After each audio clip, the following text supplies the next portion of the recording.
Call me Sonic Freak, do I'm out here feeling bleak. Hey everybody, what's up? Welcome back to the Games Kids today. And only today, you might be wondering where I am. And that is actually in a hotel in Universal, where actually there's this like little funny work booth that they have. I guess like a new feature hotels have where like you just have this little workspace.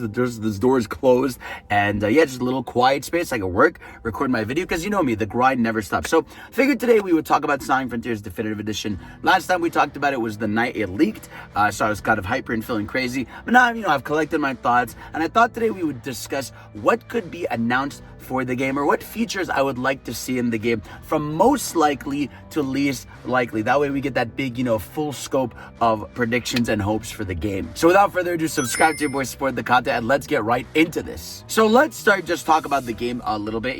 We know that the game has been rated. We don't know anything else. We're probably about a month or two max away from the announcement of it, most likely at a Summer Games Fest, or maybe they might do something in May, like a Sonic Central. I did see the Sonic Blitz, the card game account, tweet out, be like, hey, if all stars align, we might get some info in May. So people are starting to speculate May might be the time, especially when you consider that even in Crossworlds, the end of the next wave of free DLC characters ends in May. So maybe they might have just a big thing going around then. But yeah, I'm expecting, that April-May time frame. But now, of course, we got to talk about what we might be expecting from the game. So again, we're going to go from most likely scenarios to least likely. Let's go from the number one most likely thing that's going to happen with a Sonic Frontiers, Definitive Edition is Switch 2.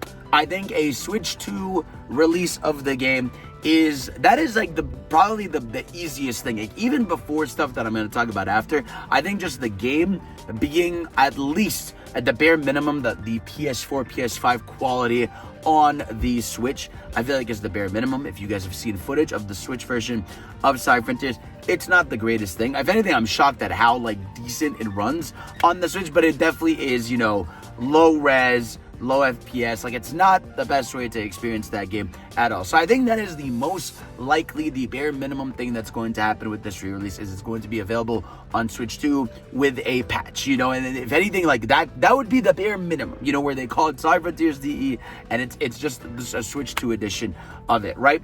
Next up, right, the second most likely scenario, pop-in and quality of life fixes, right? I think when it comes to Sonic Frontiers, obviously there's a lot of quality of life fixes the game could use, just some jank and some Sonic movement moments. But of course, the most glaring issue that Sonic Frontiers has faced for a long time among fans and everything was the pop-in, right? Pop-in was the biggest thing people complained about. It's just that you would run and you would just see the world popping in right in front of you, quite literally, which was hysterical. And apparently that was because of the Switch 1. They kind of had to scale it down a little bit for that platform.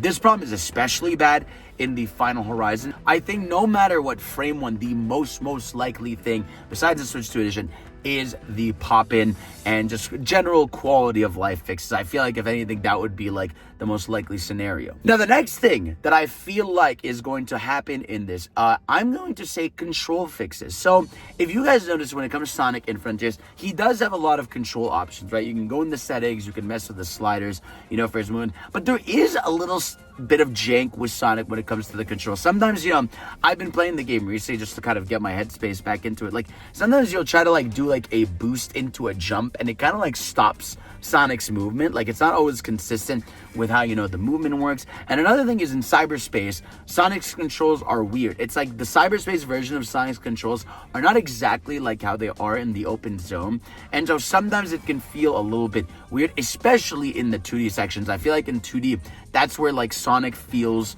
the weirdest, and so I'm hoping that's one of the big things that they change during this is controls. That's an important one, I feel. Next up, another one that enters that still likely scenario with this, I'm thinking more of a bundle of the content. So for example, what I mean by that is the Final Horizon stuff in the game is sort of segmented in its own folder, right? It's almost in its own place. And I'm thinking something they could do with the DE is sort of blend them together. Now, obviously this brings up weird conversations because there is the original ending of the game and how Uranus Island is originally versus how the Final Horizon is. I don't know how you would blend that naturally together. They might not. But one thing that really sticks out that's weird about the game is that with the Final Horizon Island, you have no access to those cyberspace levels outside of it. Like in the arcade mode of the game, you can't access the Final Horizon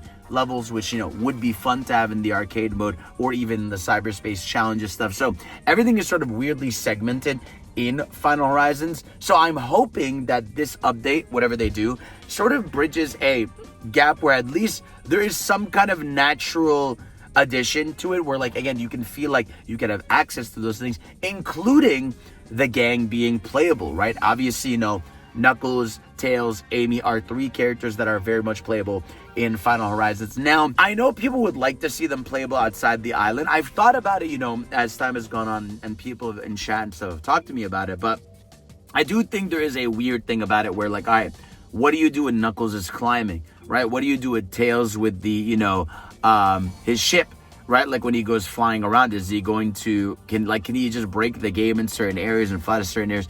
He shouldn't, right? Like, how does the game play in areas that they weren't originally meant to be playable?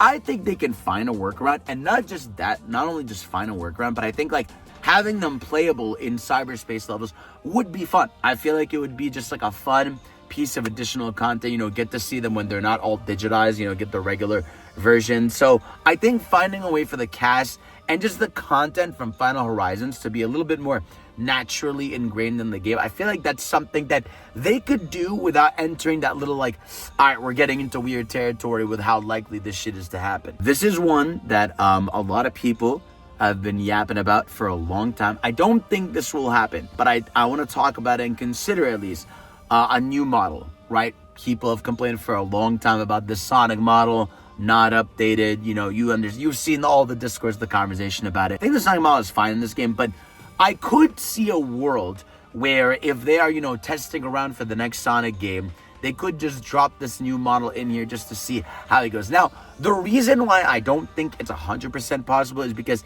this game has, like, a lot of cutscenes, you know, a lot of, you know, pre-baked cutscenes and everything that, like, I feel like they would have to do a lot more effort than people realize to implement a new model, implement its landing animations, its attack animations, everything. Like, it's not as simple as, like, when modders, like, sort of swap the model in. It's possible that they do it because, again, they're probably working off the same engine, same mainframe to be working on the sequel. But there's also, like, a big chance that, you know, they're probably not going to do it. They want to save it for the next game. It would be too much effort. And, you know, we can't have too much effort, right? All right, next up on the Sonic Frontiers Definitive Edition hopes and dreams, as we keep going, entering the least likely air territory, I'm thinking costumes, right? Costumes, if anything, probably have a higher likelihood than a new character model, right? And we know that Sonic Frontiers experimented with costumes, right? We had the Explorer gear, he had the adventure shoes, he had the birthday outfit, the Santa Claus outfit, there was the Monster Hunter fit. Like, the game kind of had quite a few outfits. I think, like, 5 or 6 by, you know, end of base game.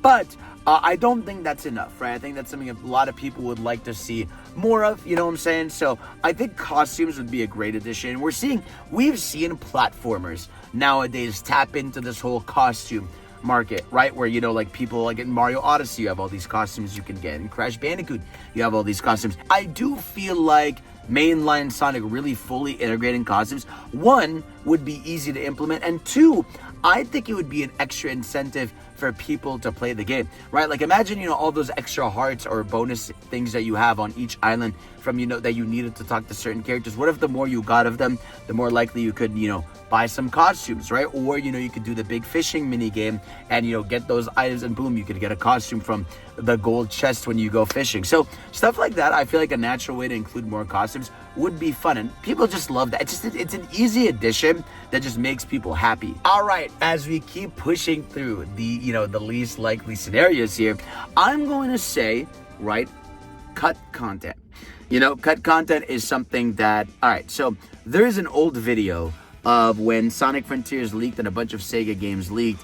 I think it was Persona 3, it was Sonic Frontiers and a few others, where Sonic Frontiers looked really different, right? Where, like, there was this big supersonic fight in the fog where Giganto was jumping around the island. Now, I don't know if they would go that far, because, see, this is the weird problem we get into. It's like, the way Sonic Frontiers is structured, the things they would have to change to make those things happen feel like they would fundamentally change a lot of the game.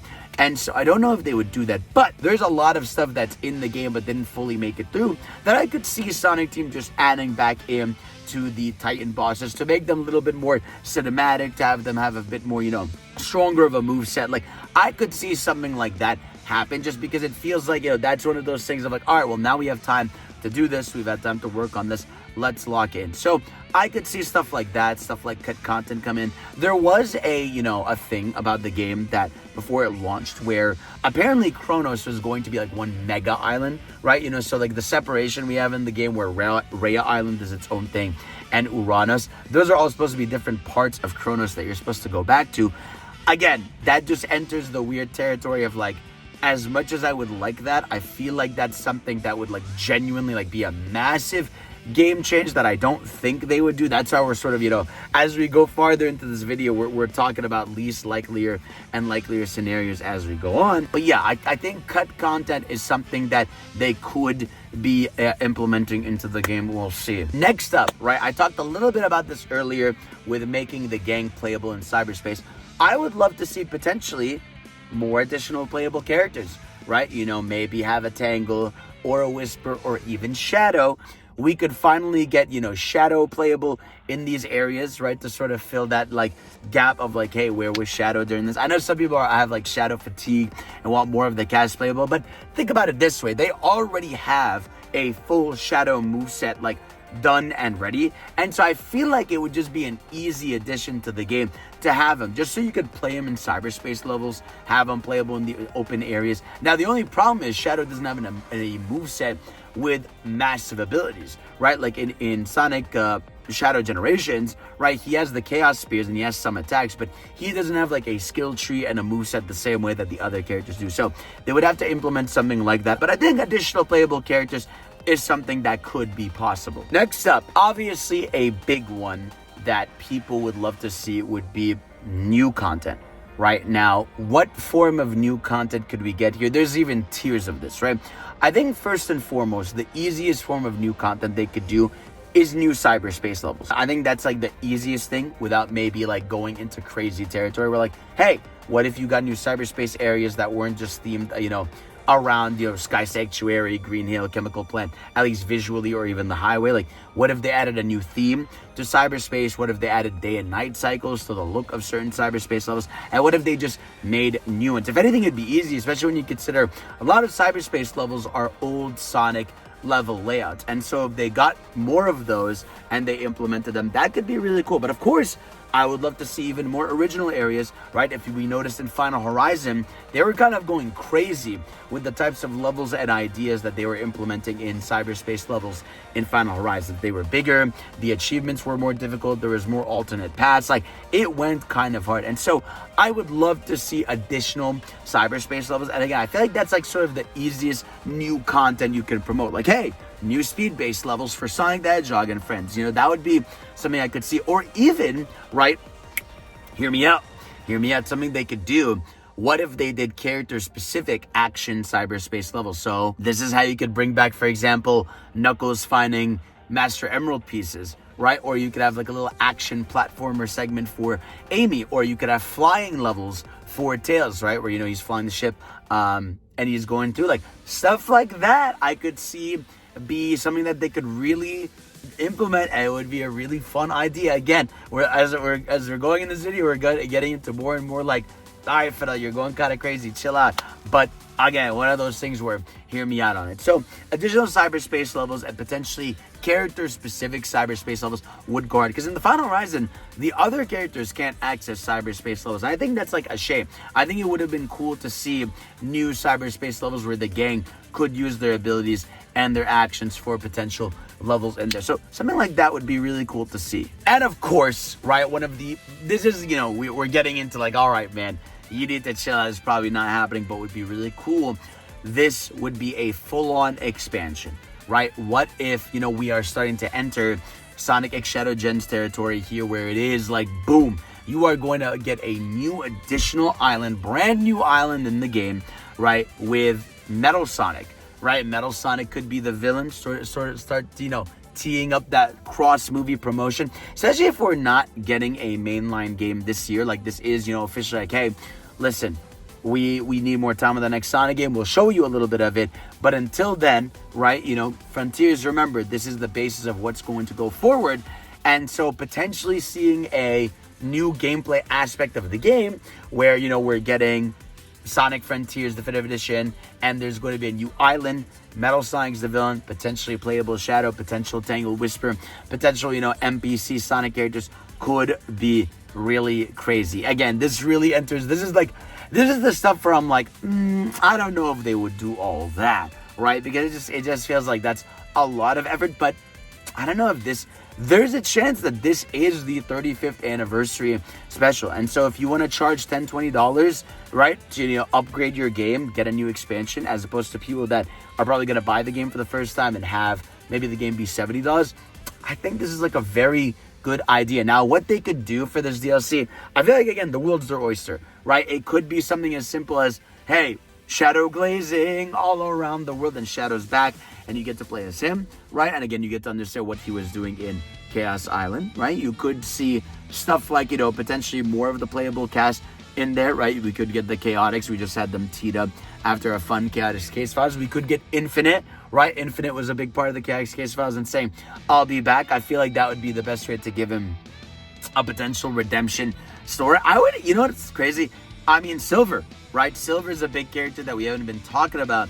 Maybe they give Silver something, right? I feel like open world Silver is something that we've all wanted for a long time, and I feel like he just works incredibly well with that. You could just picture easily the puzzles in your head, like, grabbing stuff, shooting them at pieces, completing puzzles, then getting some platforming challenges. Regardless, I think, that is one of the most least likely scenarios, even though I would love that for it to be something like, hey, what if we got crazy and did a big expansion over here? And of course, there is a lot of stuff that is extra that I want to touch on that they could potentially add to the game. And obviously, please, in the comment section below, let me know what you would love to see potentially added to a Sonic Frontiers Definitive Edition, right? Because there is people that I'm sure want the game to be preserved, but I could see stuff like boss improvements, right? Again, some of the Titan fights could be a little easier, a little wonky. I could see stuff like boss improvements. I could see even potentially new enemy types added to the game, and obviously I could see stuff like fixed additional animations. I could see stuff like new enemy types added to the game, right? And I could even see stuff like balancing of puzzles. I knew some puzzles were very easy as opposed to others. It would be cool if they added, more additional puzzles. And again, I think when it comes to Sonic Frontiers Definitive Edition, it's what I said the first night, right? It's so interesting to talk about because Sonic Frontiers, while it's a game I love and we all love, it's not a perfect game, right? As a video game, I feel like there's a lot they can do to improve it, whether it's the flow of the game, the animations, additional content, gameplay mechanics, fixing more of the control stuff, all that. There are ways you can now, with this potential Definitive Edition, make this game go from like a game that is like, for a lot of people, great, into like, holy shit, this is amazing, and now I really can't wait for that next game, right? Sort of like, and they could sort of treat this game as like a teaser, right? Like Definitive Edition could be teased as like, hey, here's a sort of look into what we are doing next, because they're most certainly continuing, the foundation and gameplay and styles of Frontiers into this. I think that's very obvious. They've made that very clear that, this is the decade of the open zone formula. And so whatever they do, I'm excited for. But again, I really do want, first and foremost, quality of life and fixes to the base game. Because before we think about new stuff, right, I want the stuff that's in the game to be even better and to be even more enjoyable. I would even like additional stuff, like, for example, being able to track some of the collectibles on the mini map as opposed to always having to pause, right? Like, trying to 100% some of the areas in the game is annoying because, like, you have to constantly pause to see, like, where those little, like, heartbeat things are for Amy or the medals. And so I feel like maybe having, like, a map tracker on the game or having like a mini map you could put on the corner would actually probably add a lot to the game in terms of that. I'd like stuff like additional photo mode ideas. There is so much cool shit they could do with a potential Sonic Frontiers Definitive Edition, and I would love to know what you guys think and want to see from the game. And hopefully, like I said, we are probably just a month or two away from seeing it. But guys, thank you all for watching. Let me know what you all think. What would you like to see from a Sonic Frontiers Definitive Edition? I love you. Thank you all for watching. Of course, I'll see you all next time. Peace out.